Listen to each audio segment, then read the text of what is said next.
So the last talk for today, we're thrilled to have Rebecca Willett.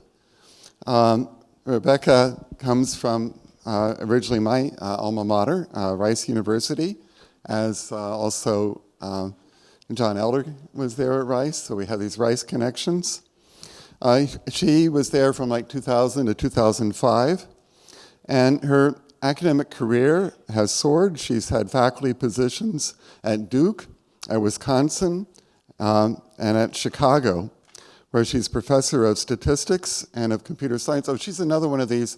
In the early years, her titles were electrical and computer engineering, but she's in this overlap where we find where we're most comfortable, and she's been most comfortable now at Chicago as a professor of statistics and of computer science, and she's the faculty director of artificial intelligence at the Data Science Institute there in Chicago, and she's also affiliated with the Toyota Institute. So we're going to learn from Rebecca about learning low-rank function with neural networks. Great. Thank you very much. It's a real pleasure and honor to be here today. I was just reminiscing with Andrew earlier about how influential his work was on my own thesis when I was at Rice. And so I'm particularly pleased to be here. And this is on, right? Okay.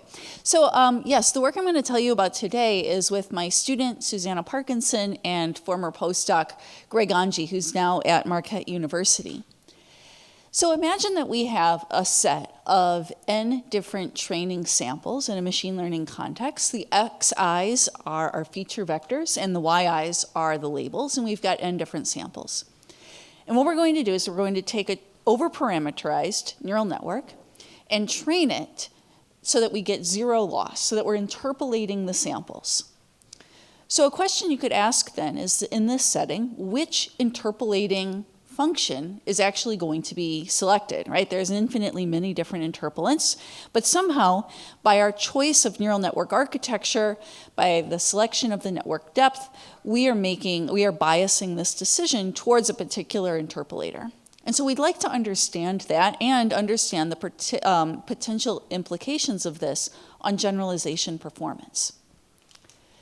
So just to set the stage, we're going to let theta denote all of the different parameters in the neural network. So in this diagram here, x is my input, and that gets multiplied by a weight matrix W1. Then it goes through a nonlinear activation, multiplied by a weight matrix W2, et cetera. And then the final level of weights, I'm going to call A, and we get a final output of that neural network. So this network is behaving as a function, right? Whatever is coming out is a function of the input, and that function is parameterized by these weights theta. So when we train the network to fit our finite number of samples, what we're doing is we're searching over this space of different thetas for something that gives a low value of loss that's fitting our data. And often, either implicitly or explicitly, we're also trying to ensure that our learned parameters have small weight decay, or L2 norm. So we look at the sum of the squares of all of the weights in the neural network.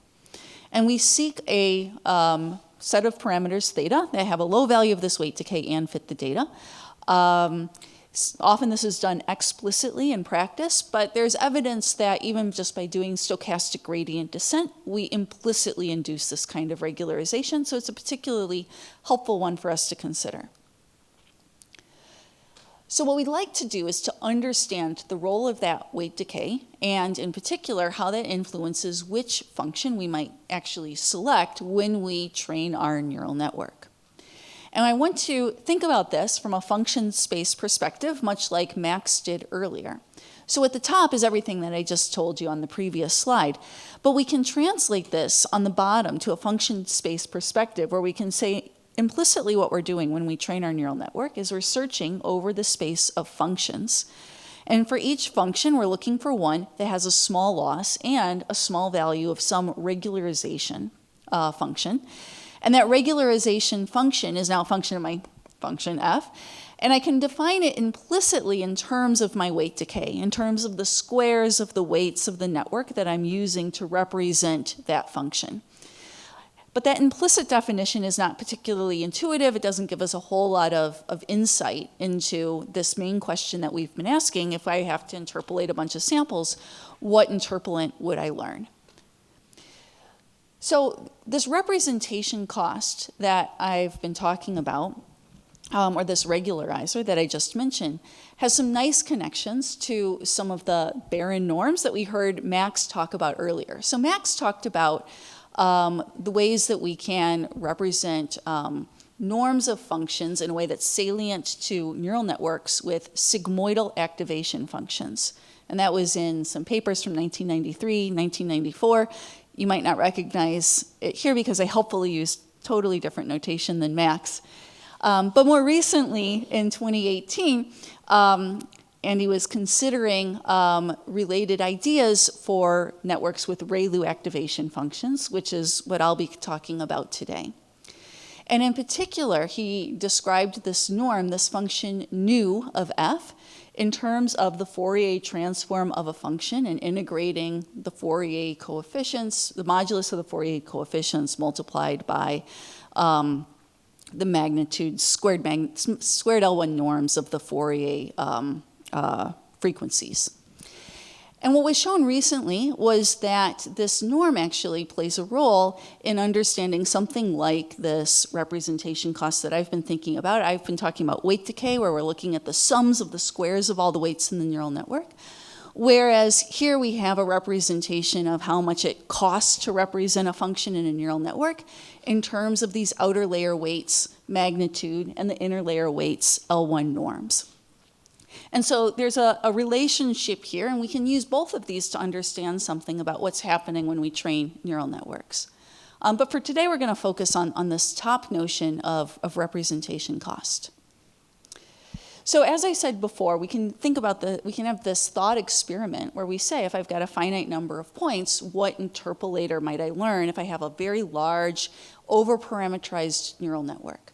So if I'm looking for an interpolator, then I'm really seeking, say at the top, the weights theta that ensure that my learned function perfectly fits my data. And among all those weights theta, I'm trying to minimize the sums of the squares of all the weights. And I can think about this again from a function space perspective by saying, let me search over a whole family of functions that I can represent with my neural network. And among all of the ones that perfectly fit my data or interpolate my data, I want to choose the one that minimizes this representation cost. And so we'd like to understand something about what kinds of functions have a smaller representation cost for different kinds of architectures. So the kinds of architectures that we're going to consider here today build upon the simple two-layer networks that have been widely studied in the literature. So with a two-layer network, we just have one set of hidden layers. So our inputs X are multiplied by a weight matrix W. We might add some biases or offsets that are not in my pictures. We send that through a ReLU activation function. So we just clip everything that's not positive. We multiply that by some outer layer weights A, and perhaps there's a constant offset C. The way that we're going to build upon this is we are going to add additional layers before the ReLU layer, and those additional layers are all linear layers in the sense that the activation functions are just identity mappings. And so what the functions that are represented by these networks look like this. I'm taking my input X, I multiply it by W1, then W2, all the way to WL minus 1. Send that whole product plus a bias through my ReLU activation, and again, then multiply by the outer layer weights and add a constant offset. And so the hope is that by considering this family of networks, we can gain some insight into the role that depth might be playing here. And of course, it's not the holy grail of having a fully nonlinear network where every single activation is nonlinear, but hopefully it's a step in the direction of that ultimate goal. So you might ask, well, why would we care about linear layers? Is it anything more than a mathematical convenience? And I would argue yes, for a few reasons. First of all, we're going to see some empirical evidence later on about why this is relevant and significant. But also, one of the reasons that I think this is nice is that all of the networks that I've described so far are going to have the same capacity. They can represent the same family of functions. So if I add a bunch of linear layers, then that product of weight matrices is still itself a weight matrix. So I haven't really fundamentally changed the function class that I'm exploring when I'm optimizing the weights in my neural network. So by focusing on this family of neural networks, I'm really getting a sense of how the regularization and the optimization and the depth are playing a role that goes beyond just sort of the function space that's represented by my architecture. In addition, there have been a series of papers that have looked at how linear layers can help with generalization performance, how they can help with training speed, and how they can help uncover latent low-dimensional structure in dynamical systems. And so there's a variety of different works that suggest that this is a useful and interesting setting to examine. So just to be concrete here, so with a two-layer network, the output of our network can be represented with this line in black, and the representation cost in terms of the weights of the network is the sum of the squares of all the weights. And then if we add an additional linear layer, then we still have the same kind of function at the top up in black, only instead of representing W explicitly, we're representing it as this product of two weight matrices, W1 and W2.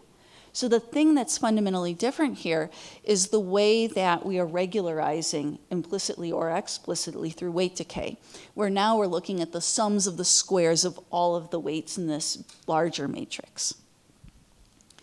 So a key fact that stems from a couple of decades ago now, and that's been widely used in things like the low-rank matrix recovery literature, is that if I were to fix some matrix W and look at all products, all matrices W1 and W2 whose product is W, and try to minimize the sums of the squares of all of those weights in those two matrices, then that's equal to the nuclear norm of the product.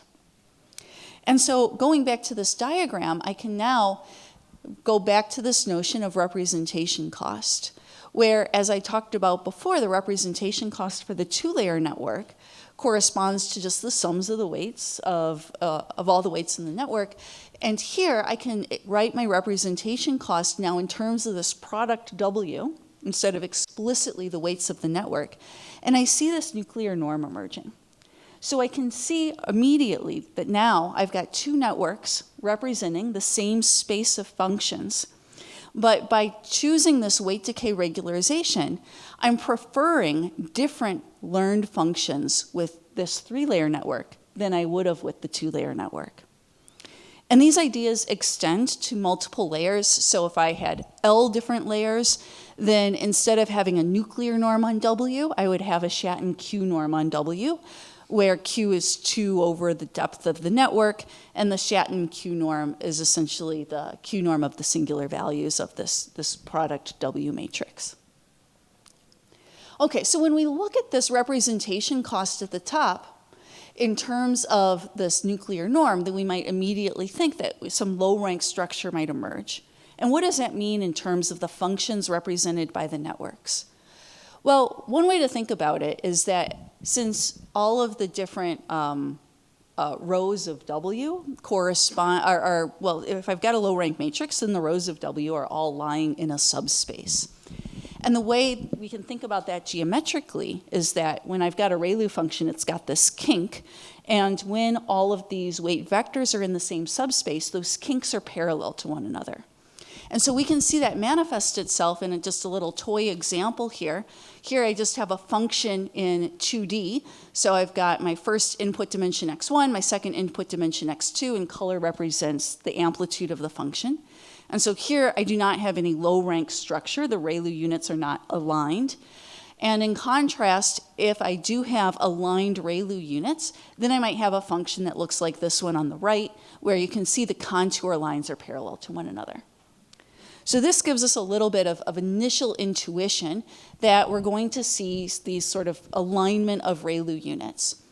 So what I'm going to show in this video is interpolance of the same set of data points in all three columns that are learned with three different networks, one with one hidden layer, one with one ReLU layer and one linear layer, and one with one ReLU layer and two linear layers.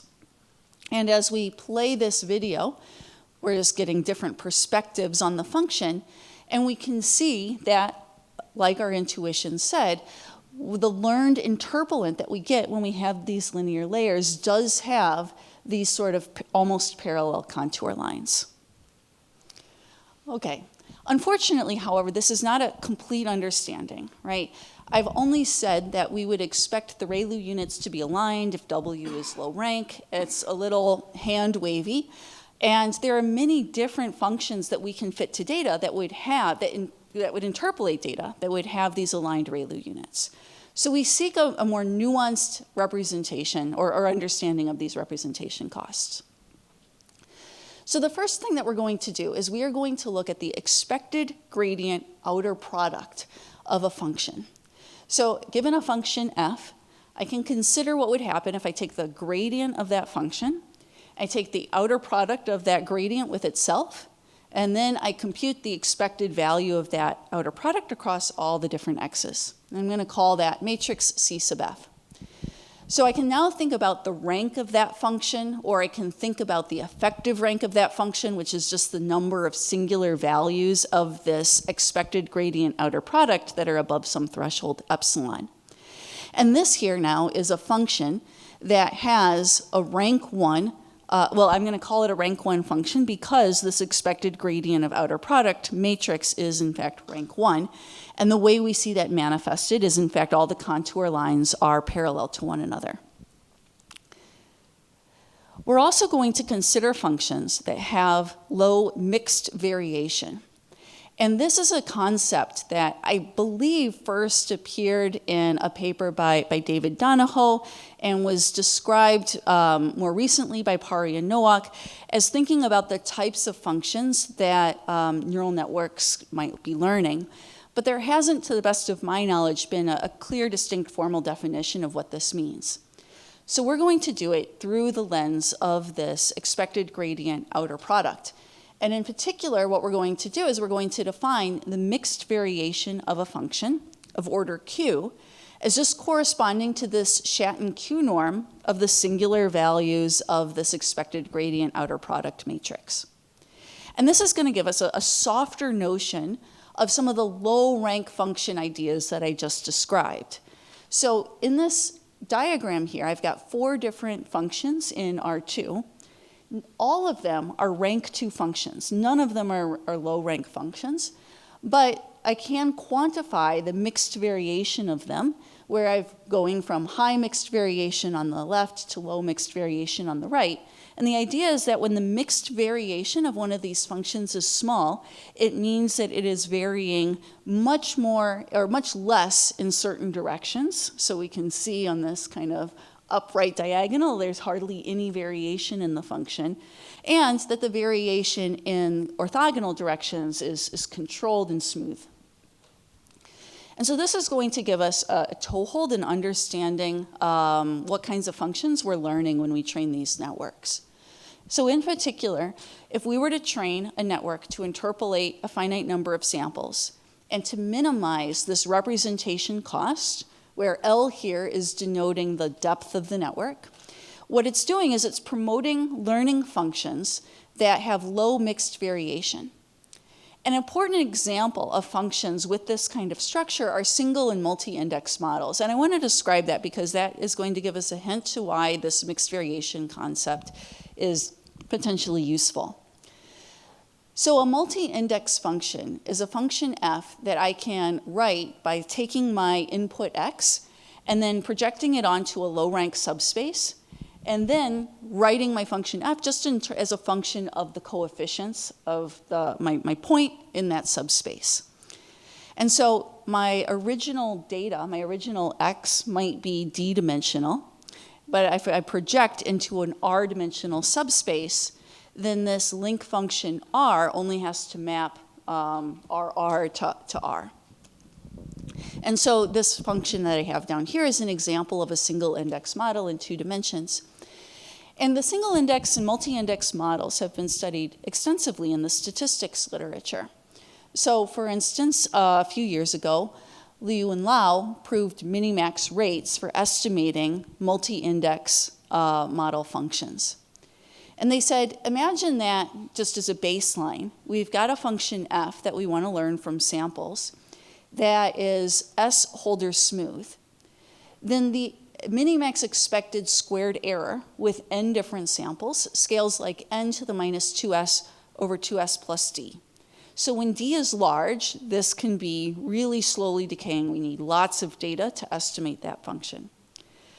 But if instead that function f is a multi-index model of rank R, and that link function g is S Holder smooth, then the minimax rate is n to the minus 2s over 2s plus r. So we've replaced the dependence on the extrinsic dimension d with a dependence on the intrinsic dimension r. So we can learn this function using many, many fewer samples when r is a lot smaller than d. So in other words, we can expect to learn these multi-index functions with much better generalization performance. So in particular, when we said we wanted to understand something about this representation cost, how much it costs us to represent different kinds of functions using neural networks, we can show that that representation cost is upper and lower bounded in terms of some of the ideas that we've been talking about. On the lower bound, we can see that the representation cost is bounded by the maximum of this mixed variation norm, mixed variation quantity, and the cost of representing the function using only a two-layer network. So essentially a measure of the smoothness of the function. And similarly, on the right-hand side, we can see how this representation cost depends on the rank of the function as well as its smoothness. So when we try to minimize this RL cost, we're prioritizing or biasing towards functions that vary primarily along a low-dimensional subspace that are low rank or have low mixed variation, and are smooth, as in having a small as being easy to represent using a two-layer network along that subspace. So let me just illustrate this for you. So at the top, I've got, well, in general, I've got the same data points or training samples for every column here. They're denoted in red and black. And then I'm showing 3 different interpolants of those samples. On the left is the interpolant that I would get with just a two-layer network. And we can see it's got some somewhat complex structure. Instead, in the middle, I can see the function that I learn if I were to train a 3-layer network, if I add one of these linear layers. And what I see is that the contours of that function are parallel. I am exhibiting that I am finding a low rank function or an approximately low rank function with low mixed variation. In addition, if I were to look at the projection of all of my samples onto a 1D subspace that captures the direction in which this function is varying, and then I just plot the samples and the interpolant on that projection, I see that that variation is nice and smooth. Now in contrast, on the right here, I've got another interpolant that is also a rank 1 interpolant. It is also exhibiting low rank structure. And in general, when I've got a finite number of samples, I can always find, say, a rank 1 interpolant, but it could be terribly ugly, right? So here again, I'm looking at the direction in which this interpolant is varying the most, projecting all my samples onto that subspace, and then plotting that kind of cross-section. And we see that that cross-section is horribly non-smooth. And so what's happening when we add the linear layers is that we're looking for interpolating functions that not only have this low rank structure, but which also exhibit smoothness in the direction where there is the most variation. Okay, so I just want to clarify briefly that this is not doing PCA. And I thought it might be helpful to mention that because it's a question I've received in the past. With PCA, we're learning a subspace based only on the locations of the training feature vectors, on the x's, and we're not using the y's at all. But what I'm talking about here is finding a subspace that gives me a low rank function using both the x's and the y's. So in this little toy example here, I've got a data generating function, the function I would learn with a 2-layer network, the function I learn if I add a few linear layers, and then finally, this straw man, where I take my samples, I do PCA and learn a subspace, and then try to learn a function that varies primarily along that subspace, and we see we're getting something that is somewhat nonsense. It doesn't seem like a reasonable, parsimonious representation of our data at all. The final thing that I'll just mention to you is that we can also think about how much it would cost to represent or to interpolate a finite number of samples using a function of rank R. And I'm going to denote that as IR of D. And so here I've got a finite number of samples, and here I'm interpolating it with a rank 2 function. Here I'm interpolating it with a rank 1 function. And here that cost is way higher because I have to use a highly oscillatory function to interpolate it with rank 1. And what we can show is that if we were to take a finite number of samples and try to interpolate them, then we can show that the rank of the effective rank of the learned interpolant is going to have this dependence on that cost of interpolating at different ranks, and depending on epsilon, the threshold of singular values that we use to calculate our effective rank. Empirically, what we're seeing is that what this evaluates to is the following. If I've got a data generating function that's rank R, then this bound is approximately R as long as I've got a sufficient modest amount of data and moderate values of L.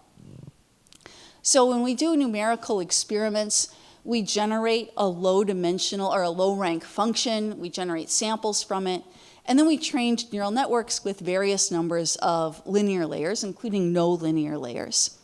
And one thing I want to emphasize here is that we're just using standard training protocols, standard initializations, so we're not necessarily finding the global minimizer that I've been talking about, which I think is illustrating the fact that the phenomena that are predicted by our theory are things that we see in much broader settings than for which we are able to prove our results. And so first of all, what we see is, for instance, on the top row here, when we have a rank 1 function, then the singular value spectra of the learned interpolants exhibit this low rank as soon as we get the number of linear layers up to like 4 or 5.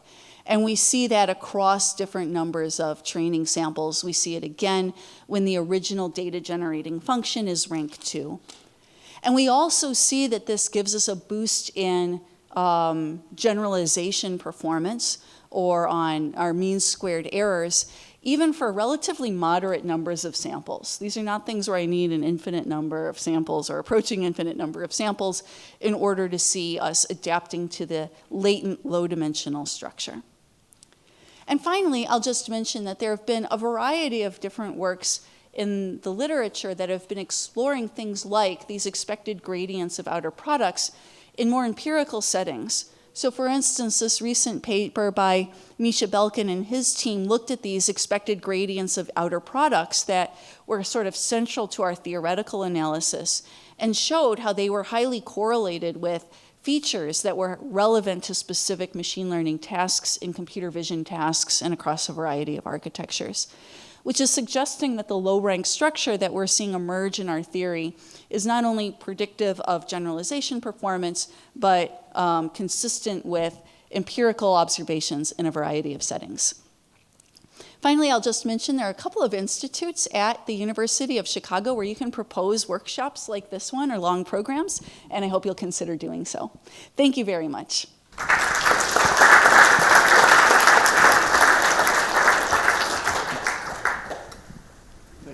Rebecca. Comments and questions, discussion? So, great talk. Does width play any role here? You're talking about depth, but what about the ratio of that? Right, so we're essentially considering the infinite width limit like Max was talking about. So we're always assuming that there's plenty of width so that we can perfectly interpolate our samples. And when I do my numerical experiments, or when Sue does our numerical experiments, she's looking at very wide networks. Right. So we are not exploring the precise role of width. We're really considering this sort of regime where we can interpolate. Andrea? Yeah, so you quoted these min-max results for all the functions that depends on other. Wasn't there a theorem also by Francis Bach that basically had the same bound? Beating the curse of dimensionality using complex neural network. Okay, right. So first of all, the bounds that I quoted were just generic stats literature. It had nothing to do with neural networks. Those are just the minimax rates. But nevertheless, you're right. There are several different groups. Francis Bach, Mahdi Sultana Khattabi, a few different groups have explored trying to learn multi-index models using neural networks. For the most part, I think every paper that we've looked at is considering specific optimization routines or initialization schemes that are tailored to the multi-index model. And so it's not, and it's not clear that those results are holding in the smaller sample or moderate sample regime that we're looking at. So for the most part, I think those... The paper that I'm talking about is not the You said they're using convex neural networks, so they're training the networks, so they're optimizing... No? You can talk about it later. Okay, I'm sorry, I misunderstood. Other questions? Yes, Lee. I have a brief question. I noticed you start off with a low rank, basically definition connected with expected value of this gradient transfer source, and then looking at the spectrum. Average derivative estimation was a big topic 30 or 40 years ago. Seems like this might shift. I never saw anything where they were estimating that spectrum. Maybe you did, but you looked at older work. And maybe did you know about the older work, and was that influenced? Are you the first to do this spectrum? So no, there's a very rich history of work on single and multi-index models and methods that relied on estimating that expected gradient of outer products. So in particular, if you have this multi-index model, and for this function you were to compute the expected gradient of outer products, then you get a matrix that's got V and V transpose on the left and the right, and then another matrix in the middle, and so immediately you have a low rank matrix. And if you can estimate the top R eigenvectors of that matrix, then immediately you know the range of V, right? And so a lot of methods are trying to exploit essentially that, and to do it, they have to estimate the gradients of the function from finite samples. You're doing the estimate. Do you use any kernels in your estimate? No, we're not using any kernels. So a lot of this classical literature is explicitly assuming that this multi-index structure exists and then trying to exploit it. What we're saying is that if you were to use a generic feed-forward neural network with these linear layers and then just use standard training protocols, then we see the same kind of structure emerge naturally. And if there is a good, say, multi-index function that can fit the data, we'll find it without ever explicitly trying to estimate this expected gradient of outer products. But you are estimating. You are doing the estimation. We're estimating an interpolating function, and that interpolating function will adapt to any latent low-rank structure, but in terms of the algorithm, we're never explicitly estimating V, this active subspace or central subspace. I'm sorry? You're not running the function through to estimate that. No, I mean, once you train your neural network, I suppose from there you could estimate V, but I'm just saying, in contrast to the classical literature where methods depended on first estimating V and then doing some additional regression, we're kind of just using this generic neural network training. I'll ask you afterwards. Okay. I don't want to take too much time. Yeah. Good. Okay, I'll ask one question. So you use a lot of width to get the over-parameterized situation where you can get these perfect interpolants. And that's all the rage these days. It may be that that's the only computational way to get at these things. I have a hope that in the future that we will have algorithmically accessible smaller width networks that can be studied. About your theory, though, do you think some of what you have to say would carry over to the less overfit situation? So, all right, I'm not sure about what to say in the setting where your networks are not capable or not sufficiently rich to interpolate the data. Mm-hmm.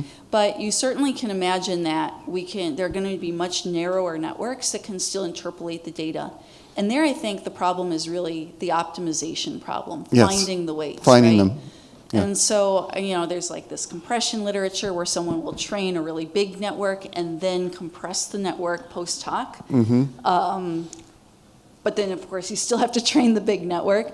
I think there are many people interested in trying to start with training much narrower, smaller networks from the outset, but I don't. Me included. I'm not an expert in that. Yeah. Good. Any final questions or comments? Okay.